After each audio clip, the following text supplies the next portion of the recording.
నాతో నీకంత ప్రాబ్లం అయినప్పుడు నన్ను వదిలేసి నువ్వు మీ ఇంటికి పోవచ్చు కదా. ఓ ప్రీతి పో, పొమ్మంటాను కదా పో. అట్లెట్లా పోతా సౌజన్య, ఆయన నాది 7 జన్మల బంధం.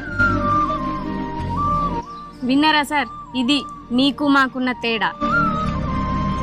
మా అమ్మ నాన్న మాకేం నేర్పించారంటే ఏదన్నా చిన్న గొడవ అయితే ఆ గొడవని వదిలేయాలి కానీ బంధాన్ని కాదు సార్. కానీ మీ మగోళ్ళు బంధాన్ని వదిలేసి గొడవని పట్టుకుంటారు. ఏమంటావు ప్రీతి? నాకు అవన్నీ ఏం లేవు సౌజన్య, నేను ఇప్పుడే వదిలేస్తా. కాకపోతే బ్యాంక్లో నా పేరు మీద 40 లక్షలు లోన్ తీసుకున్నాడు.